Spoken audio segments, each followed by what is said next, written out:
बात कर रहे हैं कारगिल युद्ध की, लेकिन एक अलग नजरिए से।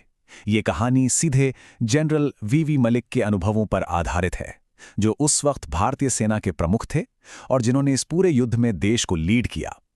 तो चलिए जरा गहराई से समझते हैं कि कैसे एक चौंकाने वाली घुसपैठ एक ऐसी जीत में तब्दील हुई जिसे आज भी याद किया जाता है। सबसे पहले जरा उस जगह के बारे में सोचिए जहां ये लड़ाई लड़ी गई।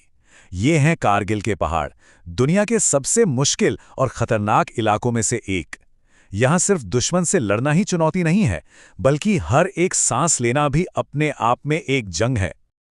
और यहीं से सारी कहानी शुरू होती है।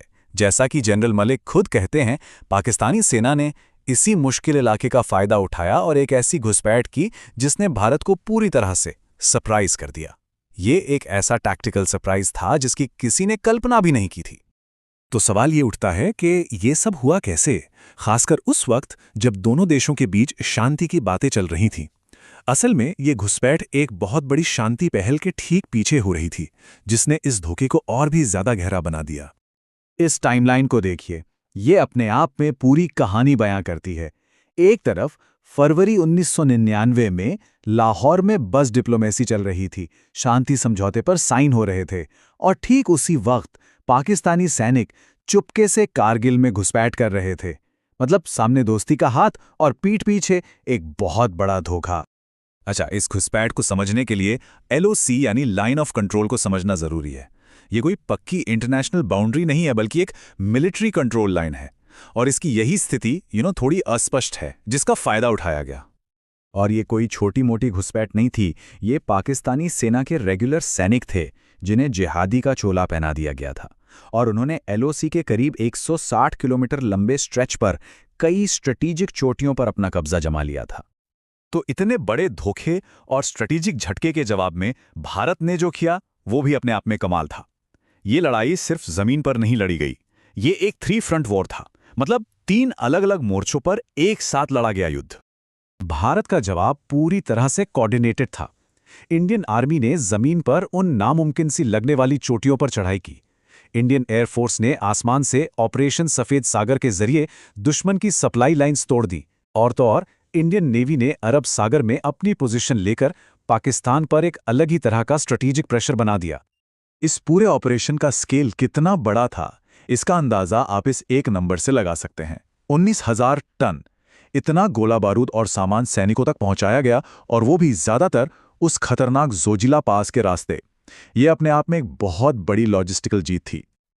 लड़ाई सिर्फ पहाड़ों पर नहीं थी, एक और बहुत बड़ा मोर्चा था, डिप्लोमेटिक मोर्चा।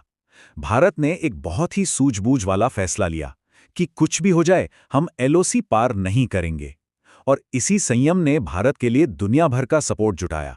G8 से लेकर यूरोपियन यूनियन और अमेरिका तक सबने भारत का साथ दिया, और पाकिस्तान दुनिया में बिल्कुल अकेला पड़ गया। और एक तीसरा मोर्चा भी था, होम फ्रंट यानी घरेलू मोर्चा। जनरल मलिक इस बात पर बहुत जोर देते हैं। आर्मी वाइज वेलफेयर एसोसिएशन यानी AWW जैसी संस्थाओं ने जो काम किया वो कमाल का था। उन्होंने सैनिकों और उनके परिवारों का मनोबल बनाए रखने में एक ऐसा सपोर्ट सिस्टम तैयार किया जो बेहद जरूरी था। बड़ी बड़ी रणनीतियों और डिप्लोमेसी से हटकर अब बात करते हैं उस मानवीय कीमत की जो इस जंग में चुकाई गई। ये कहानी है उन व्यक्तिगत बलिदानों और हिम्मत की जिसने जमीनी हकीकत को बयां किया। जरा टाइगर हिल को देखिए, ये सिर्फ एक पहाड़ नहीं था, ये भारत के संकल्प का प्रतीक बन गया था। इसे वापस हासिल करने के लिए जो लड़ाई लड़ी गई वो आज भी एक मिसाल है। लेकिन हाँ, इसकी एक बहुत बड़ी मानवीय कीमत भी चुकानी पड़ी। ये हमें मेजर सुधीर कुमार जैसे हीरोज की कहानी तक ले जाता है। सोचिए, वो जनरल मलिक के ADC थे, एक सेफ पोस्टिंग पर, लेकिन जैसे ही जंग शुरू हुई उन्होंने जिद पकड़ ली कि उन्हें अपनी यूनिट 9 पैरा कमांडो के साथ मोर्चे पर वापस जाना है। और सिर्फ कुछ ही दिनों के अंदर उन्होंने 5,200 मीटर की ऊंचाई पर जुलू टॉक पर कब्जा करने वाली टीम को लीड किया। दुख की बात यह है कि कुछ महीने बाद एक दूसरे एंटी टेररिस्ट ऑपरेशन में वो शहीद हो गए। उन्हें मरणोपरांत अशोक चक्र से सम्मानित किया गया। उनकी कहानी बताती है कि सेवा और बलिदान की भावना क्या होती है। एक और बहुत ही पावरफुल किस्सा है।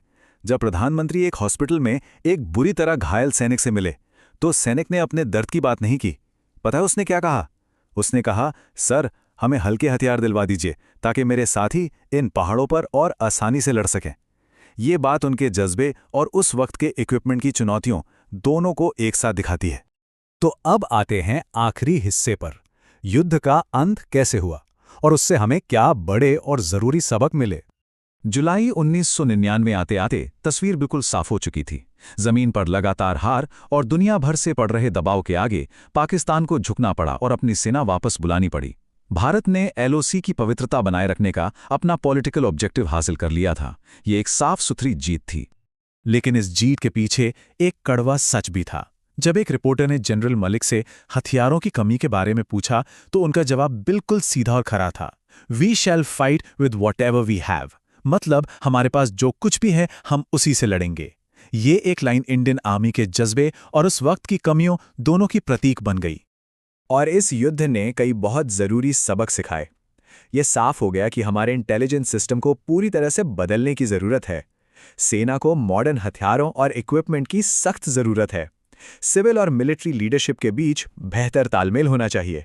और सबसे ज़रूरी बात, चाहे पॉलिटिक्स में कुछ भी चल रहा हो, आर्म्ड फोर्सेस को हमेशा उससे दूर रहना चाहिए।